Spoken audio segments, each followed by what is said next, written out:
So hey guys, so today we have with us Hemant Gangolia, who is a software engineer at Facebook New York. Though he is an engineer at FANG company, but there is something more that is special about him. Within a span of 7 years, he has been an IITian, a software engineer at a startup, an IIM graduate, an investment banker, a consultant, a trader, a software engineer at an enterprise, and finally, a software engineer at a FANG company. So within a span of 7 years, he got the experience that many people cannot even get in their whole career. And that he achieved because he dared to experiment and he dared to think different. He started his career from IIT Bombay in computer science. Then he moved to software engineering in housing.com. Then he moved to IMA, again the top notch IM. He became a banker at HSBC for a short span of time. Then he became a consultant at McKinsey in New York. Then he became a software engineer at Walmart. And currently, he has found his right fit at software engineering in Facebook, United States. So uh, let me hand it over to Hemant, and he will tell us about his inspiring and versatile professional journey. So, hey Hemant, how are you? I'm doing good, Amit. Thank you. And first of all, thank you for the kind introduction. And I also want to thank all the participants here. Thank you for joining us. Um, and yeah, I'm really glad to be here to talk about my story. Hey Hemant, we are more glad than you. Trust us. And I know I told a lot of things about you, but now for the starting, you have to tell us something that nobody knows about you. Tell us about your childhood or about your school days. Like what shaped you? I mean, to be honest, I went to a very humble school in Bombay, not any fancy school. It was a very local school. Um, and I think I would say I was a diligent student. I would, try to be among the top in the class generally. Uh, but I think like what really shaped me, I would say, is the discipline and the rigor. And I think the discipline is the most important part of any school. What I just did different probably was my parents were always focused on like and even myself that you have to get up on time, basic things in life, just get up on time, go to school every day, do your homework every day, don't procrastinate. I think these basic things, I think, probably shaped me up, and it really laid the foundation for such a career, I would say. um nothing sparking out anything else, but I think, yeah, these simple things. Okay, so you're saying that your basic little habits shaped you and made you what you are today. Yeah. So let me go even at a more childhood level. So when I was a child, I wanted to become a pilot because I found it very fancy. Uh, Yeah. but and now we see that your career has panned out very well. But when you were a kid, what you wanted to become? Yeah, so I wanted to be a doctor, because I think as a kid you are often visiting a doctor. You never visit an engineer or any a banker. You go to a doctor because you are sick or so, and you feel that respect a doctor is getting, right? And you think, oh, I want to be someone like that, because he is respected, he is well knowledgeable. And I think that was my, at least that's what I wanted to become when I was a So when was the time when this idea changed? Like maybe I don't want to become a doctor now. kid.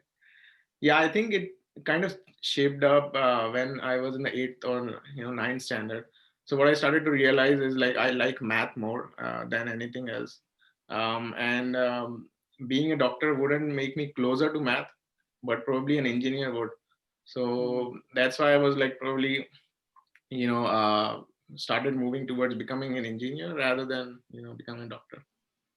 Okay, so needless to say that your favorite subject was mathematics.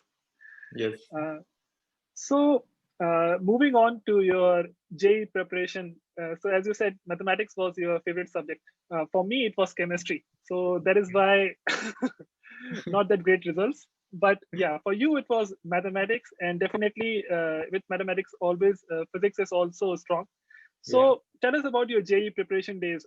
What was the vision in your mind? So just like when you were a kid and you wanted to become a doctor, you had a vision that Yeah, people get respect and all this. When you were preparing for JE, what was the vision in your mind? very similar, I would say, but I think it was more, kind of in a not with others, like what others think is respectable, that, or rather, I would think that I have done the best. So it was like the vision was generally to be the best version of myself. And I thought, like, at least in India, trying for JE would be, the best thing. Like everyone is doing, definitely, but you get to access, let's say, an IIT one day. So, try to just make the most of I can, for those 2 years. So that was my, vision. So let me try the best what I can do. Um, and that, I think that was the only goal. And definitely getting that prestige when if you get an IIT was, in my mind. But you don't know when you are, whether you will get it. Fortunately, I was, able to get it. But I think when I look back at when I was doing my preparation, the only idea was to just be the best, or at least what I can do. Very nice, very nice. So very often we see that people who are like child prodigy who want to go into IIT, they also prepare for going into like abroad universities like Stanford, Yeah. MIT. So you also had similar plans, or you never thought about it? No, no, I think I was like I was very from a middle class background. I never thought like I would actually go to a US school. I It's not that that I never thought I could get into, but I just didn't have that exposure, to be honest. Like I didn't know that people can actually go to a foreign university just after 12th standards. I thought like the only way to go through is just run, like go through competitive exams in India. I think my mind was just sticking to India. Like I didn't know there was a world around outside, or at least I had that access to go out, I think. Hmm. So yeah, it was very, I didn't know much about the other things. Okay, so yeah, so finally you cracked IIT JEE and you got IIT Bombay. But what motivated you to opt for computer science? Because as you say that your interest was in mathematics, and in computer science there is mathematics, but it's more about discrete mathematics, not very core mathematics. So what actually motivated you to opt for computer science? Was it? Yeah, you tell us. Yeah, I think it was because like math was the closest to CS I felt, and definitely computer science had the most. I felt like a most flexibility in the options you have after graduation. So that was my intention to take CS, um, and yeah, basically having more like rationality, or just like mathematics in the sense that brought me to just go for computer science. Hmm. So, like the application of number theory and Yes, solving complex problems, that was very interesting to you, and that yes, would have actually helped you in, I think, yeah. your data structures and algorithm also.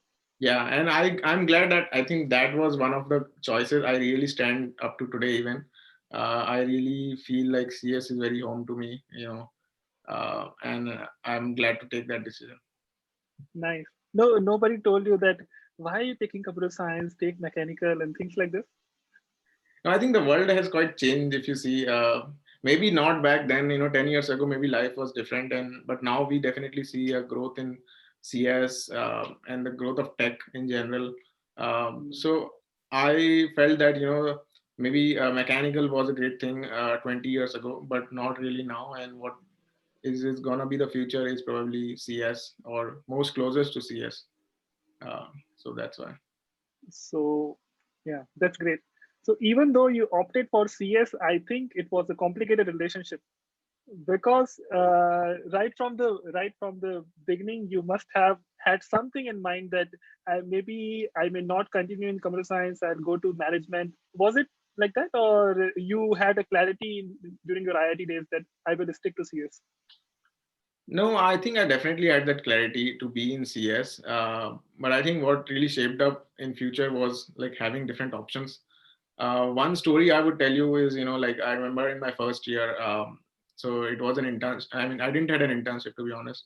and I was just at home, in this summer, and I was started trading in the stock market, like very intraday trading, and I kind of lost like 10,000 in one day, and that was big sum for me, at least for me, right, personally. And it was my dad's money, right? I mean, I didn't have any money then. But I think what really encouraged me that time is like, instead of castigating me for making such a big loss, my father kind of motivated me.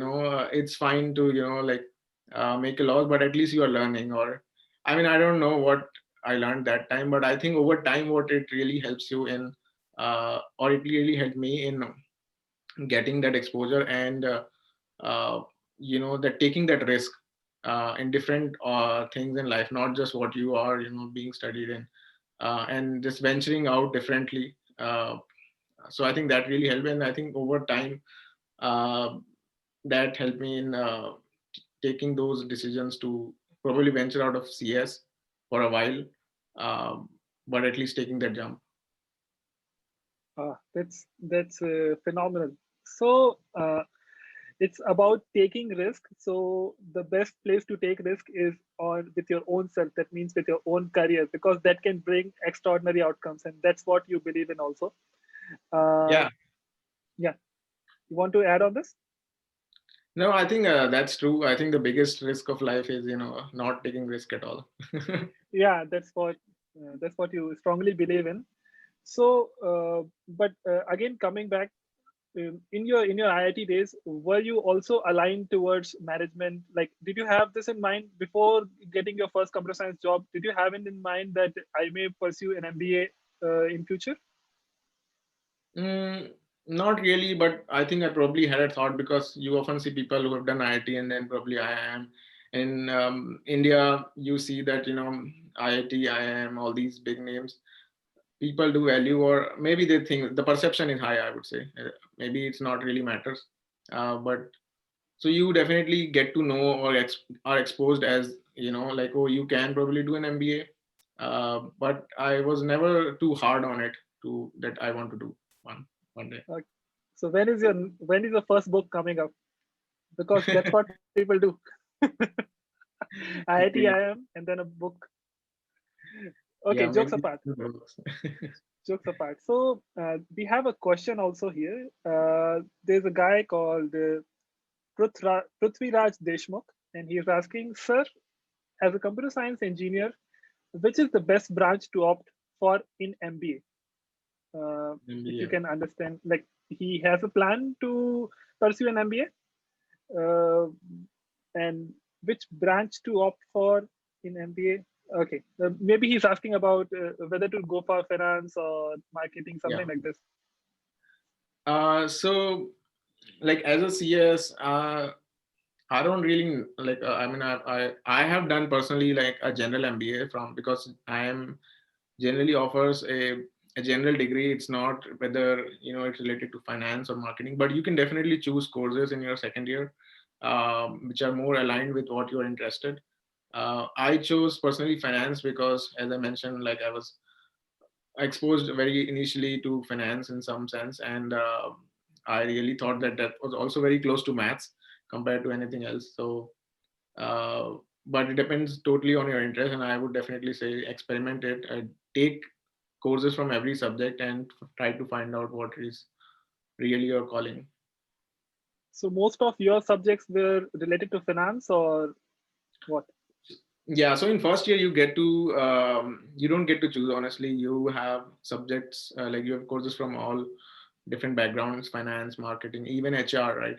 And I think it's important to know everything. You That's why you go for an MBA, right? I mean, because you want to get the 10,000 feet of how you run a business, right? Not just finance, but marketing and others, right? But in second year, you can choose courses which you think that you were most comfortable in first year and you want to explore. That's great. Okay, so coming back to your placement time, so did you have something in mind that I want to go in only engineering jobs, or you already, because I think in IIT Bombay, many consultancy firms also visit. I think even management firms visit, and the engineers. right from their placement times, they have an option of pursuing a non-technical job or maybe not core engineering job. So did you have this in mind, or were you pretty fine with what job comes in? I was like when I was like starting for placements, my vision was just to get in a software engineering. I didn't thought of I want to get in consulting, although consulting companies do come, um, but I was, I think, perfectly aligned with it, that I want to start with what I've read, what I've studied for 4 years, and I want to explore that. So that's why I chose to be in just core tech roles Hmm. only. That's great, and that's why you finally landed up your first job in a startup. And I totally remember that in 2013, that's the time when you passed out. I Yes. think at that time, housing was the big name. Actually, it was all set to become the next Flipkart, and everybody was talking about housing because they had some very fancy UI, and they just revolutionized the whole realtor business. So, was that very fascinating for you also? Kind of, yes. Like definitely remember housing being one of the poster boy of Indian startups, or at least the booming ones. And I was fortunate to be part of that, that rocket ship or that growth story, I would say, in those 2 years, because I could see housing rising from just being a rental place, like providing a rent marketplace, to buy land and a lot of many things. So in those 2 years, it was fun to be with smart people around, and very growth mindset. So those 2 years definitely added a lot of you know experience, like a uh, very good experience to me. Okay, good experience. But what was your team like? What were you working on there? Like, what kind of technology Yeah. exposure did you get there? So it was a very core engineering role. I was a software engineer. I rose few ranks, and I think that's the good part about being in a startup, that you get to grow faster. I think in, let's say, 6, or let's say even a year, I could get a couple of promotions. So that was nice. And I think the technology is mostly around like core tech, using Amazon infrastructure like AWS. Um, and I specifically worked on the buy vertical, which is like creating that buy marketplace for housing. Okay, cool. So you were enjoying your job. Actually, in the startup, you also grew very fast. But I have heard that like the growth that we get in startup, like in a very young age, you become senior engineers. It's very hard to ride on that because the other companies, they know that you don't have enough experience at this moment. Like even you got Yeah, 4 promotions in 2 years, but the other company, you most likely an enterprise will not acknowledge that. Is it true, or you can cash on that? partially true. It depends. I think a lot of depends on luck also, right? If you are in a startup which has grown very fast and has got that recognition in the industry, you get that recognition also, because you're riding on that ship, and people do value if you are part of. Let's say Facebook was also a startup one day, like 10, 15 years ago, but now if you see people from there, you definitely value them because they have been there for so long. And so I think that's the part where luck also plays in. And Yeah, I think it's like it's a trade-off, I would say. Like going to a stable company but big company, you can grow slowly, or you can go to a startup, grow fast. Another thing I think it would help you build is just taking more risk and being more confident that you get to do more things, and you have exposed in a more wider sense. So that's great. And till now, I feel like you did not say a single word that does not seem favorable, or that gives an impression that you were not enjoying your job or anything. So you got a few promotions, you were enjoying your job, and you were pretty happy. Then what motivated you to think about an MBA? And definitely for going for an MBA or appearing for CAT, you must have to prepare also, right? uh, Hmm.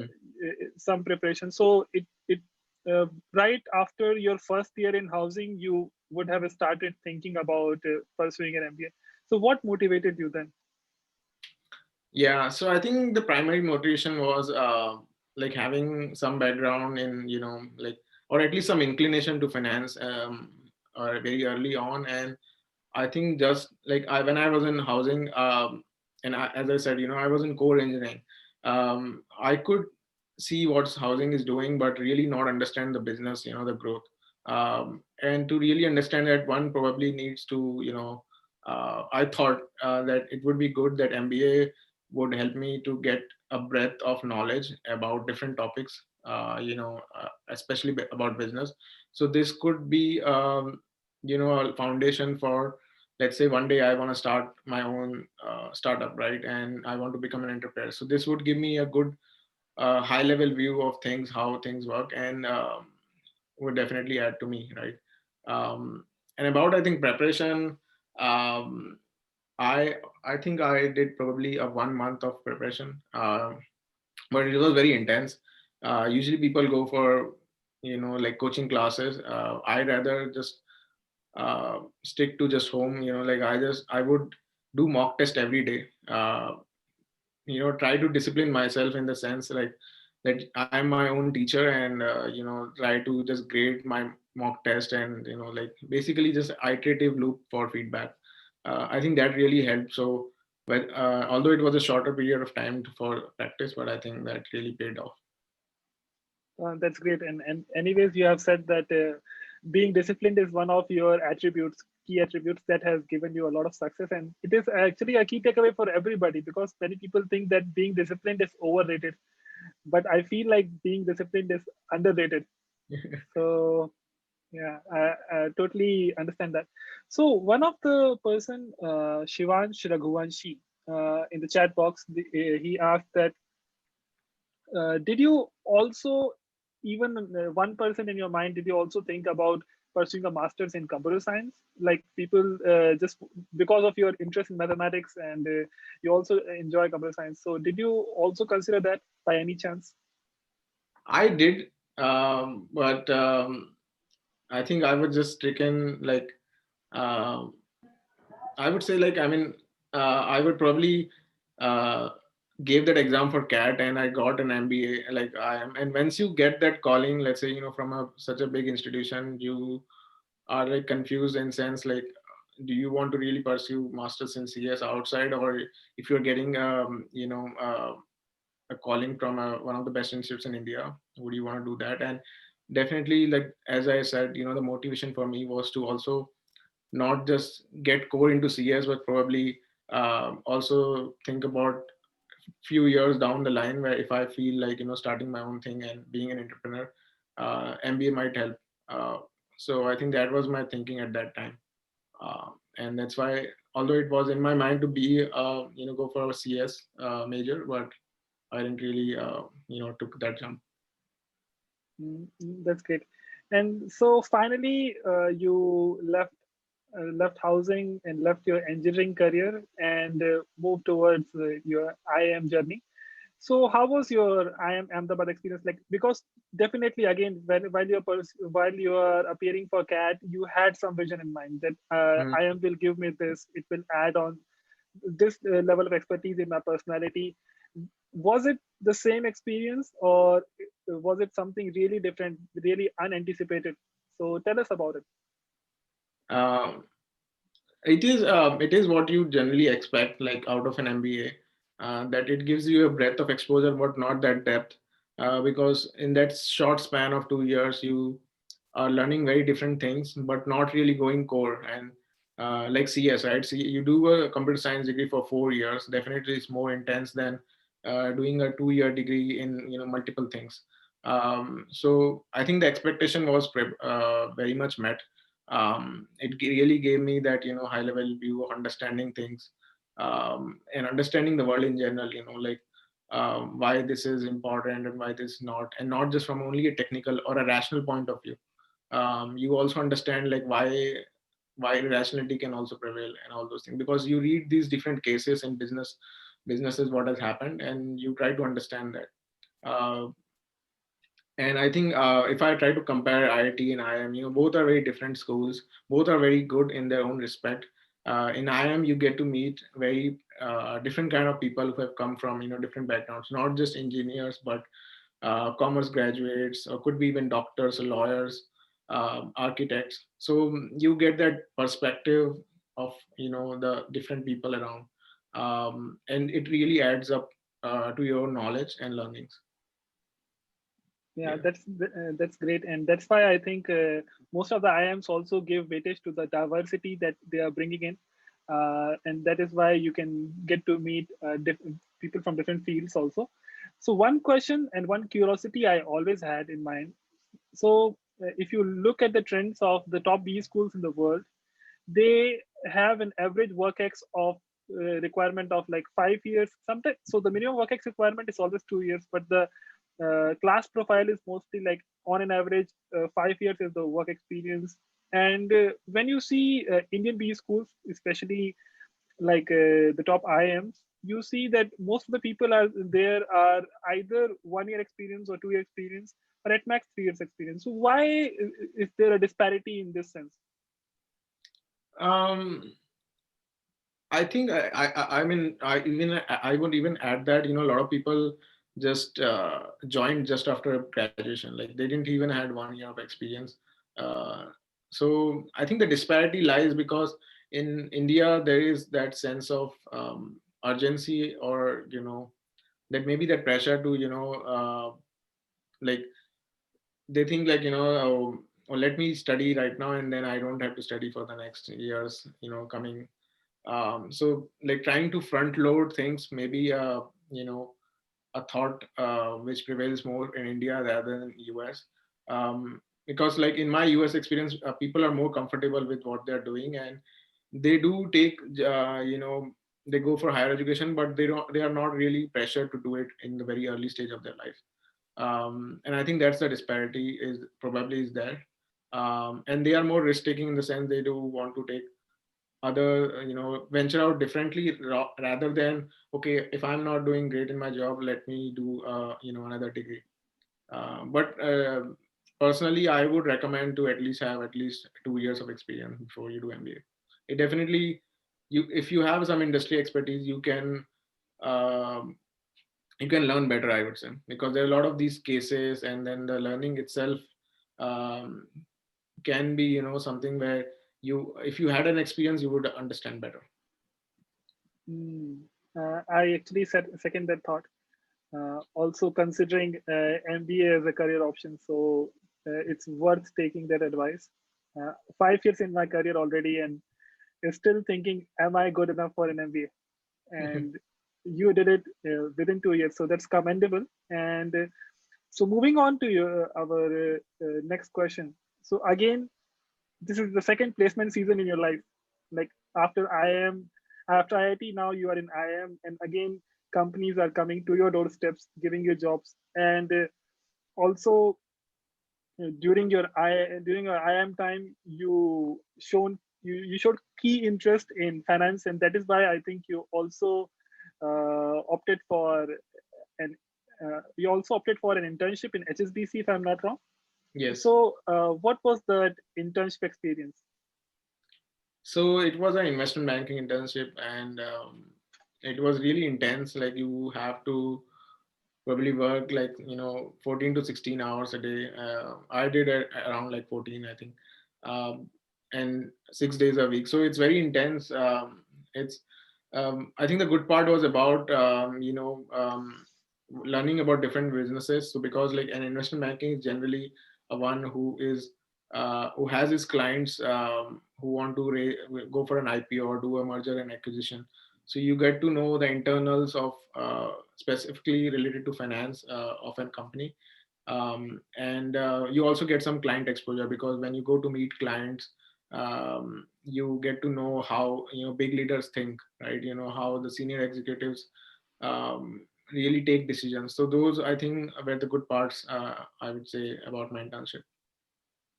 That's great, and I think it also aligns to your original interest about finance and everything. But Yeah. then you decided to cheat on it again. And was it because you got a job offer from New York? you decided to opt for McKinsey and did not opt for a financial firm? Like, why did you make that career decision of not joining a financial company and joining a consultancy company? Was it a risk taking? What was it like? Can you tell us about it? Yeah, so I would not lie. I mean, anybody who is a MBA graduate and if he's getting an offer from McKinsey, especially in New York, I think it would be a foolish decision to not take it. I think, and I also probably just felt into that trap. I mean, like not trap, I would say, but it was a. So I would add to more on this because of my. So before placements, IIMs offer an exchange program where you can go to a foreign university and spend a semester. And I chose to go to the US to for an exchange program for 4 months. And I think that gave me an opening. As I was saying, like before IIT or IIM, I was mostly in India and I didn't knew much about the what lies outside India. Obviously, but it's you don't know until you get there, right? So this was an eye opening for me in the sense like I could feel the culture here. How is it different to be here? What would it probably feel like if I work here, right? Because I would talk to different people here, the students who have also come from different universities outside US and also in the US.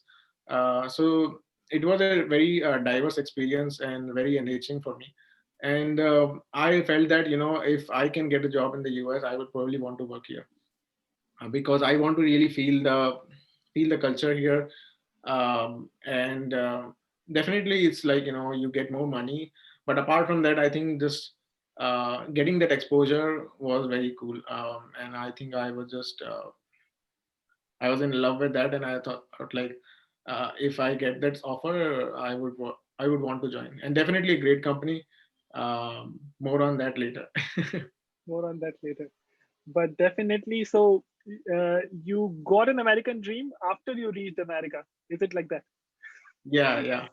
Okay. So which university was it, by the So way? this was University of North Carolina, and the business Oh, school is called Keenan Flagler Business School. that's great. So finally, you took the consultancy job at McKinsey. But before that, I would like to ask that many people want to ask. Trust me, what do consultants really do? Because um, there are crazy ideas floating around in the non-consultancy space where people think that they just make slides or they just do solve problems in a very trivial way and charge extensively for it. A lot of negative notions are spreading around, so just clear that out. Like, what do consultants really do? Yeah. So that was my own thought, before joining McKinsey or a consulting firm. I think at a high level, what consultants do is like problem solving with clients. So, and you get to be a thought partner with senior leadership. So if you see, like, let's say if you are a senior executive in a company, right? You have your own team, below you to execute your plan and for the coming year.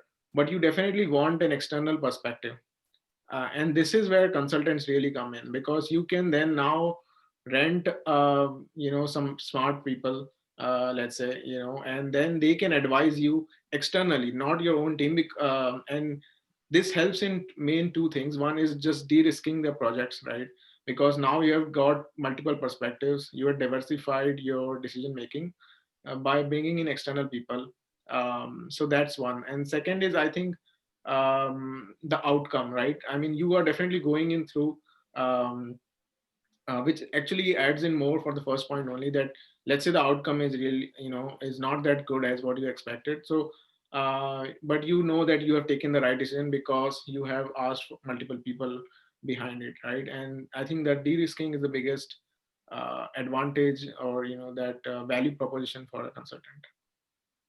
That's great, but I think also it takes a lot of problem solving to get Yeah. into a consultant shoe, because it when I see, right, it always takes a lot of effort to understand the problem at first. Even if we are even if we are handed over a new project in software engineering space, also you take some time to understand everything. And then come up with a solution. And for Yeah. a consultant, they have to get into somebody else's shoe Yeah. and deliver the solution that is smarter than the solution that they can think of. So it sounds very unreal sometimes. It is sometimes unreal, but I think so. It's not really short period, and sometimes the engagements can last for 6 months to an year. So we do spend time, significant amount of time in understanding the problem. But yeah, it could be less compared to what the world thinks, but definitely we put in the time to understand yeah, and analyze the situation. That's great. Okay, somebody in the chat box asked about your McKinsey offer. So did you get this offer on campus or did you apply for it off campus? Yeah, so I actually applied for outside campus. So one thing I would add is, like when you are in a business school, it's very competitive to get through the placements because there's your batch is very big, like 300, 400 people, and there are very few coveted jobs that everyone would want to, right? I mean, it's not that they are the best, but like that's how the market is, right? Like I mean, people are want to go into the best farms. Uh, as what is the perception is, right? So I thought like, yeah, this would be a problem for me also. And when I came to the US, I thought the only way I can mitigate this risk is probably start looking off campus, and you can do that also. I mean, like anyone can do that, but taking that risk or thinking about it ahead would, I think, would be the best thing to do. So I did that differently, I think, compared to my peers, and that really paid off. Although I got an offer, I mean, like from McKinsey, just a month before placement. So it was really, nail biting. I didn't know that I would get it, but I think just I kept, just stayed in the process, and I got through. That's amazing. So you also get an offer from IMA, like not like the companies that are visiting on campus. Did you also get an offer from them, or did you opted for not sitting for placements at all? I opted out. So just a day before placements, I opted out. That's great. And did somebody refer you, or it's like completely organic applying? So it's very organic. So in US, it's like there is no placement as such. You don't go through placement. There is definitely a career fair, which is organized by the university, but there is no proper strict placement that you would be ensured to get a job. That is, I don't think the case is here. And so what people usually do is they like the LinkedIn, I think, the one of the best platforms to reach out to people. So you can reach out to your own alumni, from your graduation or from IIM, and definitely people are seeking to hire people at any point in time. And if you get a good match, that's how you can land up a good job. So that's what I did. I would have cold emailed, a lot of like maybe like 100 people, and out of that I got one opportunity, which I converted. So I think it's a numbers game, but you have to, just stick to just applying, I think. Okay, that's great. So finally, you entered into the United States, maybe on an H-1B visa, I Yes. assume. So now you were free to explore the country and step into new companies and even new domains. That is your favorite pastime to try and experiment with your career. So why did you not follow your calling for finance? And again, after your McKinsey experience, you thought of homecoming to the software engineering. Why did that happen? Um, so I think one thing I would, add, like as you was asking, what does consultant do? So I think we definitely solve the problem, but there is that lack of ownership, I would say. Like you are solving a problem for someone else. You are not solving your own problem. Or is it not like you are building a product? Mm, You are, and that's what, the perception is like you make slides, because that's what, like that's the output, right? It's not a product or, something you can see, or it's like very tangible, like a laptop, right? Or even like say what Apple makes, right? You can see what they make. It's not just slides. So I think that was like when I 1 year into consulting, or few months there, I started realizing that definitely I'm adding value with my work, but not really making something or creating something. And funny thing, like, so when you get into McKinsey, we have a starting program where you go for like a training, right? And you have this Myers-Briggs test where it's about a personality test. You get to choose, or you get to know what you are really are passionate about. Let's say, so mine was INTJ, and which is kind of similar is to an architect. So I think that's what I realized. In some sense, okay, I really like to make things, or it's not just or create things. It's not just I want to add value just by providing recommendations to clients. And I think that's when I realized that software engineering was one way to make things, even writing code, right? Because when you're writing a code, you can build software, and which can also add value to people, and which like the big tech firms are already doing, right? So in some way, so that's when I realized that I want to get into a product, or basically back into software engineering, that would help me realize that interest or passion. That's great. But here I have another doubt. So now, 4 years into your career already, I think 4 or 5 years, and now you have the software engineering experience, you have an MBA, you have consultancy experience, and it's a pure combination to make a perfect product manager. Why did you not think about that? Why did you not think about product management? I did, but I think there are some, some nuances about US in general. Is like the STEM degrees are valued more, to be very honest, right? And compared to management degrees, or even like because a management or like MBA is a very local, you know, a local degree compared to a STEM degree. So I think like when I was in McKinsey, I like when if I wanted to make a shift, it was more easier for me to get into software engineering compared to a management role. I would not say it's hard or it's difficult or you can't do it, but I think more easier was I think getting into software engineering. So I thought this could be a ladder, way into the future. Let's say if I can do software engineering and slowly I can rise up ranks to become product manager, because when you are in a big company, or you can keep moving internally to like that's how you can someday you can become a CEO also, starting as a software engineer one day. You never know, but my point was like let me just get the ladder, and then I can move into management also. Oh, so are you putting it on record that Hemant Gangolia will be in product management very soon, and by our next video, you will be a product manager at XYZ Enterprise? Is it? I don't know. Let's see. Okay. So moving on, so you came back to software engineering. You were enjoying your job. I hope you were enjoying your job at Walmart. Uh, Again, how was the experience? Did you, again, because for the first time you were working in an enterprise as a software engineer, how different was it compared to a software experience? So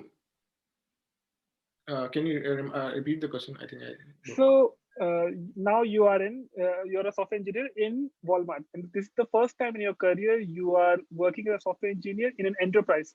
Yeah. Before that, you were in a startup. So Hmm. how different was it, like your enterprise experience and startup experience? Yeah, I think it was very different in the sense. Well, although I would say that although I did work for Walmart, but I was working for a subsidiary which was also a kind of a startup. But to elaborate more on the an enterprise and a startup, I would say the key part is like the navigation, because in a big company you learn to navigate uh, better than a startup, because in a startup you have a small team, let's say a team of 10 people, and even the whole technology team could be limited to, let's say, 50 or 100 people, or could be more, but let's say a smaller number compared to a big company, let's say a FANG or Walmart. So you understand how to navigate things, how to become a citizen of that big enterprise. That's a job in itself, I would say. How do you become a better citizen in a big Yeah. company? So uh, that's I think the key difference, and definitely the impact is much higher. Although you do small things, but that can impact into multiple facets. Why? reaching out to a larger audience compared to a small company. Yeah, my personal experience, I would summarize it in like this. So, in a startup, you are the one who creates the culture. Yeah. Yeah, And in an enterprise, you are the one who follows the culture. You try to adapt to the culture all the time. In yeah, startup, you have so much ownership that you are actually the flag bearer of the culture itself. yes, yes. Yeah. No, I So, would agree mhm. because that's what I mentioned. Like you want to become a citizen, like law-abiding citizen. Like delve into that culture which is already there. Yeah. So just now you mentioned something related to Fang. So did that thing stuck in your mind? Like, uh, did you always aspire to be a Fang engineer, or always try to for this big enterprise that are reputed all over the world, or is it just in the job for you? Like, how did you choose the Facebook opportunity? Mm. Like I think like any software engineer out of college, one would always aspire, to work in uh, these big companies. Um, and I also had that, kind of aspiration. And when I felt that I am very close to getting one, I took that jump and I interviewed like, multiple of these big tech companies. Um, and I think the one thing or the big motivation was for me, apart from that aspiration, was to just impact. I think like um, like because everywhere you hear like these few big companies are making these good products that can reach billions of users all over the world, not just US, any part of the world, right? And I think that was the idea, to work on a product which is outreaching so many people.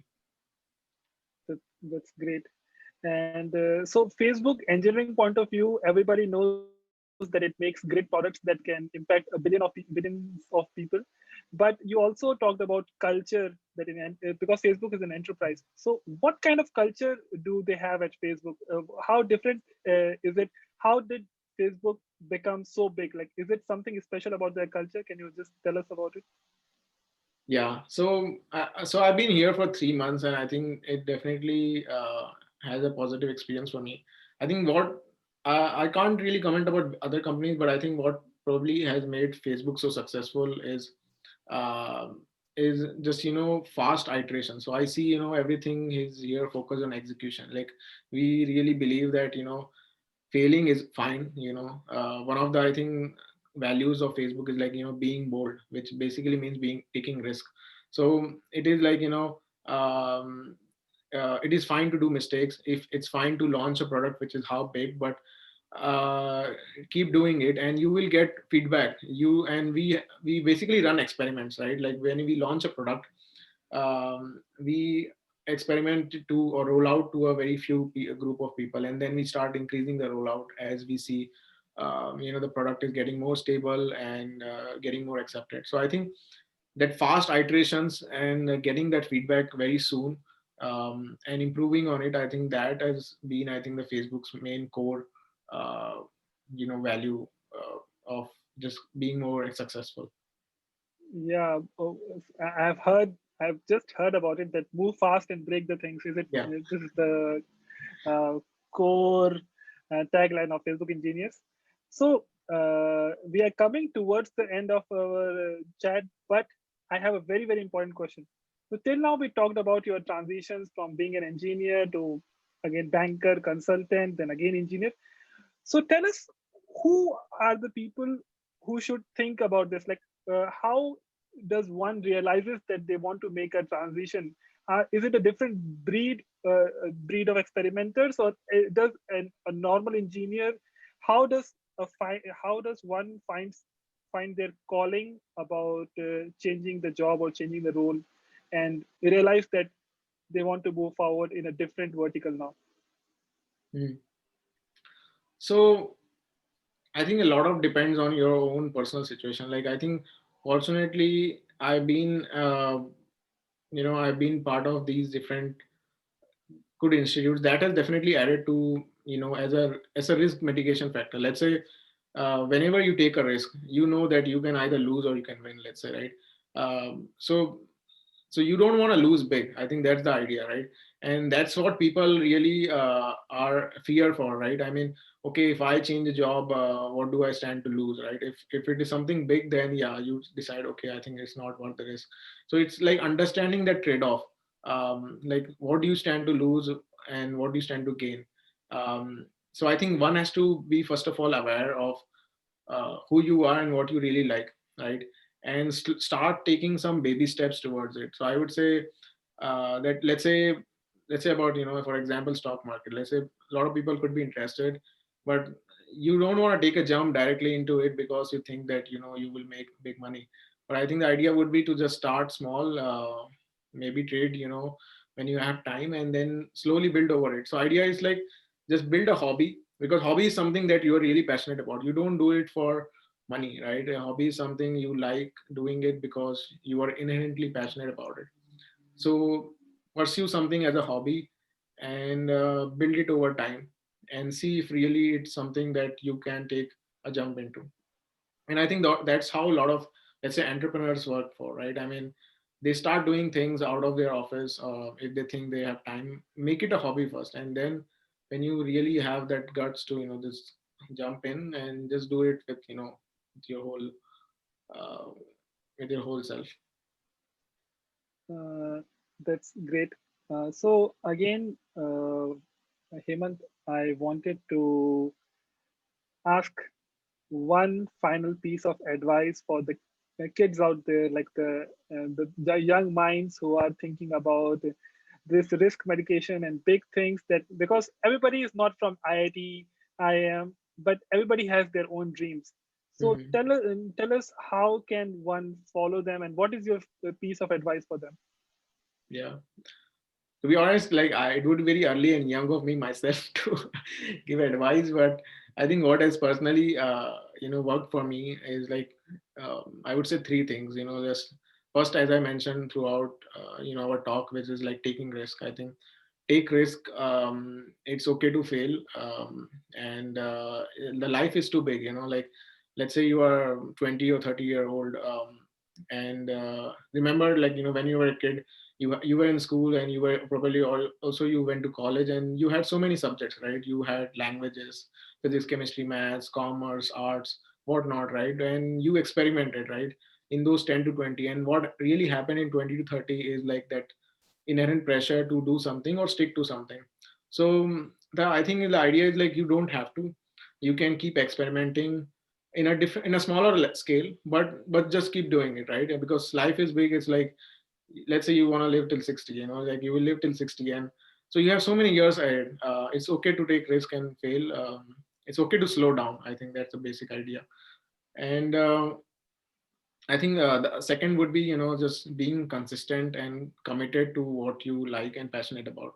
A lot of people, I would say, they like something, but they probably don't pursue it. Either they don't have time or you procrastinate.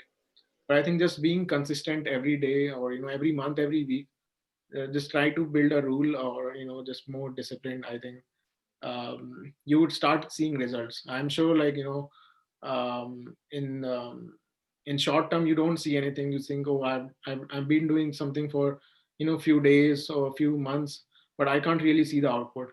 And I think that's true, right? I mean, you don't get to see anything at least few years. At least big things are not made in in a small time. And I think that's just my third piece of advice is like just focus on long term impact. These big things take time, so just keep doing. Yeah, that's an amazing piece of advice. I would have uh, added on this, but I again have another question. So we talked about transitions and taking risk, and you were very humble about it. But I also want to ask, did you also have plan Bs in your mind always when you were making transition? And what is the value of a plan B? That means a contingency plan. Uh, when somebody is making transition or somebody is taking a risk, do they also think about plan B, or thinking about plan B can make your resolve weaker? So what is your opinion on that? Um, like if I reflect back, I don't remember having plan B as such, or like making, oh, this is my plan and this is my plan B. But I think what is your probably a plan B is your status quo, because let's say you are already working for something that is your status quo. So that could be your plan B or could be plan A. And then what you are trying to shift into could be your plan A. So your plan B is always what is your status quo, right? So uh, and I would not recommend having too many paths at one time. Just have two, either plan A or plan B, and plan B can always be your status quo, right? What you're already So doing I, is just keep doing it. yeah. So either go in a straight line or just diverge from that. Not Yeah, like this 3 or 4, yeah. 3 to 4. I totally understand. So let's open the floor for audience to ask some questions. Hey, Carol, I'm not aware. Do we allow the people to open their mic to ask the questions, or how do we take the questions? Can you just take it forward for a Q&A, small Q&A from the audience side? Yeah, sure. At this stage, if anyone has any questions now, please feel free to unmute yourself, and you can just directly interact with the speaker. Hello, Hemant. Hey, I hi, Hello. will, Ikshita. Hemant will directly respond to you. yeah. While Hemant, when you were switching or transitioning from one career path to the other career path, did you did you evaluate, or what was your basis of switching? Like, did you have like something like a self-evaluation thing, and then what was that thing that drove you to transition from one thing to the other? Yeah. So I would rephrase on, like being more aware. I think like whenever you are in a status quo, you have to evaluate, whether what you are doing is making really happy, and if not, then what else would you make you happy? And you can always reflect back and see your past and see, okay, what in the past has made you happy. So for me, let's say when I was in consulting, I would feel that when I was a software engineer, I would love to make things, create products or write code. So that was, I think, is a key step inside your mind, where you are thinking of a switch or at least transitioning over time. And slowly over time, you get that thinking that, okay, yeah, really that's what makes me happy, and probably that's where I will be more successful. So I think that's the basic idea. So being more aware, I think that should be the first step. Okay, thanks for that. And one more thing. So, as Amit ended before, like ending the chat, he mentioned about the planning thing and everything. So, plan A and plan B, which you were talking about. Mhm. So how long should your plans be? Like, should you have like a 5-year plan or a year plan or a 6-month plan? And looking at the current COVID situation, it's almost been like for us people who are just starting out in our career, it's been like 3 months plan is also very doubtful for us. Yeah.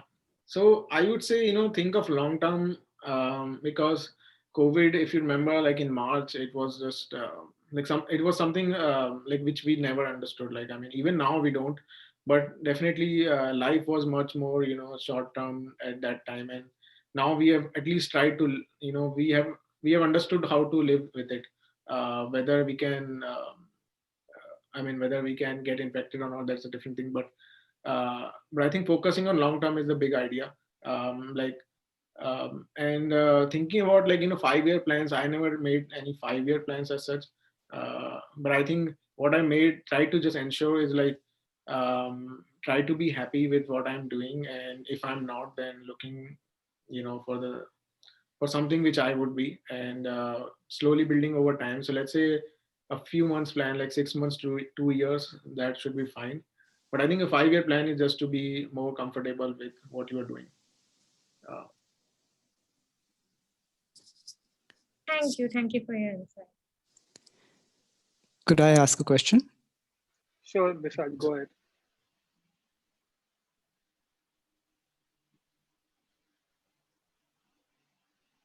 Vishal, you are on mute. Hello. Hi. Hi, sorry, okay, I'll just repeat my question. So you were speaking that you went to North Carolina for an exchange program and for 6 months, and you networked there in the States. And however, you got through LinkedIn and through your batchmates, you got through McKinsey. And my question is more specific to the visa issue. So after you did get through McKinsey, you needed an H-1B to work there. But the H-1B filing happens in March and acceptance happens in October. So was McKinsey, how did it work out for you? Did they wait for you for that long to join? Yeah, that's a good point. So one thing which I probably didn't mention is I had an H-1B from an offer I got during when I was in housing. So when I was in housing, I got an offer from a startup in San Francisco, but for some reasons, it didn't work out. But I did get a visa, and what I did is, like, when I was networking in the US, I got an offer. I used that visa to transfer to McKinsey. That's why it was a simple and easy process and didn't take much time. But is this visa kind of delayable? Like, can you delay it 2-3 years like this? Yeah, you can, as long as you have not spent time working on it, you can. And you can change as many employers you want on an H-1B generally. Oh wow! So that was, you were fortunate and lucky. Like it wasn't planned. Yeah, a lot of things I have been lucky on, in my life. My last question would be for people who don't have an active H-1B, can they still try for American firms, get a job, and convince them to wait for 6 months? I think it totally depends. I think generally you have to make a case where they think, you are so important enough to, get you there. But it all depends on you and the conversation you have with the company. But it is definitely possible. Very few people do it. I would not say I know many people, but it's definitely doable.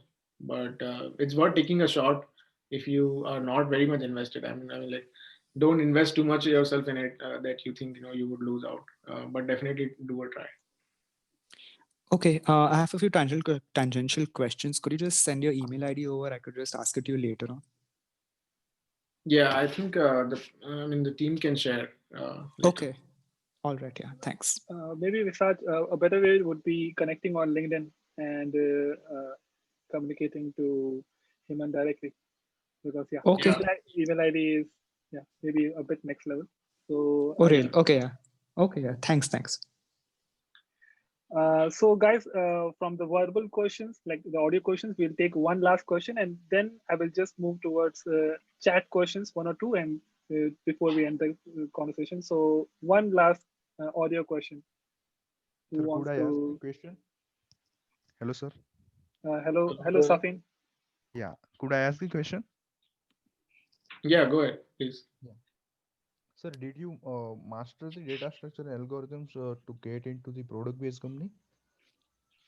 Can you speak a little louder? I think I didn't hear. Well. Did you master the data structure and algorithms to get into product-based company?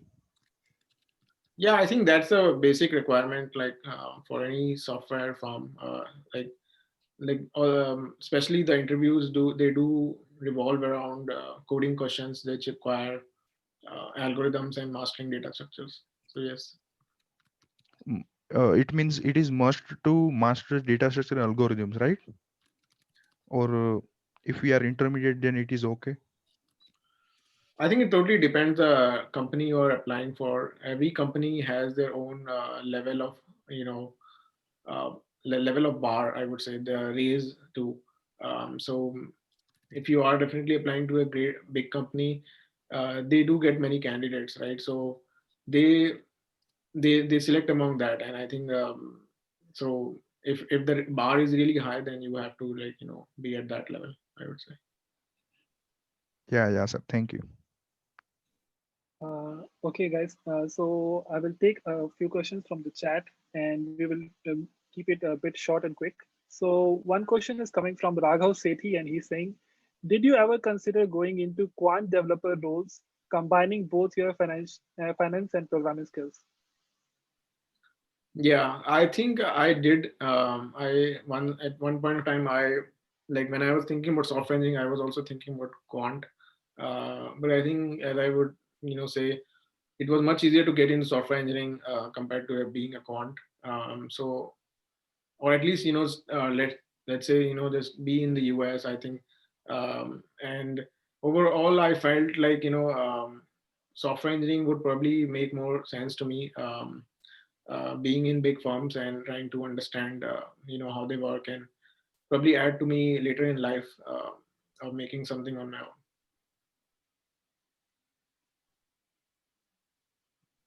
Okay, great answer, Hemant. So we'll take one more question. It says @Hemant is from Sahil, and he's asking, was there any hesitation or consideration in your mind when deciding to pursue MBA and leaving your job? For example, the growth you might be giving up in the current field or financial aspect, or was your decision purely driven by a desire to learn about management? Hmm. Um, so I think the idea is to not go by what people might think growth is for you, or what general the growth could be. You have to define your own growth, and if you think that being in a place where if you're not happy, or you think that you can do better because you are more passionate about something else, it is okay to slow down or change gears, um, you know as required. So I didn't. I definitely, there is that part when you are in a company, you think that, oh, you can become your boss someday, or like reach that higher level. But I think the question to evaluate it: do you want to become that? First is that, rather than, oh, I want to be the boss or something. So I think, being aware of that, I think, is more important than the growth. And that's, at least personally, that's what I felt. So I chose to change rather than grow. Uh, Again, a great answer. And we will take one last question from Sabya Sachi. And she's asking, how did you prepare for tech company after such a gap of MBA and a consulting firm? So I think she's asking, like, how did you brush up your coding skills again? And like, because for 4 years, I don't think you wrote a single line of code. And then again, getting back to the shoes of a software engineer. So how did you manage to do that? Yeah. So I think, one, I would say, just I was always interested in maths, and also, although it kind of, I had to dust off, all my knowledge from, like the 4 years behind, but it was still worth it, and I really liked doing it. I think that's the one part, right? When I was aware that I I like coding, I could learn it, whether for an interview or for making something. So when you have that drive to love something, or like be passionate about, you will find a way to to do it. And I think that's what I did. Like, it took me some while to just even brush up the basic coding questions, but I think once I got it, got into the groove, I got it quickly. But I did prepare for it extensively. I don't think it was as easy as it was back then, but definitely it took some time. Okay, cool. Okay, I was about to end the session, but again, very interesting question came up from Srinivas, and we will. This will be the real last question. I've been keeping you longing to end the session, but yeah, this the question is: as a mechanical engineer, as a mechanical engineer working in software development, should I go for an MS in a hybrid field of mechanical and programming, or an MBA if I'm not clear of my interest? So what should he do? Should he be going towards mechanical and programming hybrid program, or should he opt for MBA if he does not know what is his interest? So you cannot get away with saying that whatever is your interest. Okay. So I think, in this sense, like let's say I'm assuming, like, okay, there's a lack of clarity in terms of that, but maybe you can look at the world in then that sense, like, what the world is moving towards, like, what is gaining more recognition over something else. So I think, as we have already seen, like, see that the tech is kind of encroaching the world, like, in better or worse, for better or worse, but it is where things are going. And if you think that you want to shape up the world in that way, or so let's say a former choice could be better, going for a hybrid mechanical plus engineering, masters in that, because you think, and try to also see the outcome where you could land up after doing that degree, rather than thinking of the just degree in itself. and try to place yourself in the shoes. And for similarly for MBA, what kind of roles would you get? Would you like to do that? Would they be very tech oriented? If not, would you prefer that or not? I think looking few years ahead after that degree would make more sense then, and also where the world is moving, and do you want to impact it in that way? I hope that answers the question. Yeah, I hope it answers his confusion and question. So, hey, Hemant, it was really nice talking to you, and I think the 50 odd people that joined us for this conversation really got something valuable out of it. And in the end, guys, I want to say that I will be dropping some of the social media links from Hemant and myself. My name is Amit, and the star of the evening you already know. So we're dropping our social media links. Also follow the Understanding project and keep coming up for the next sessions. And definitely leave your feedback in the link that Carol has shared in the chat.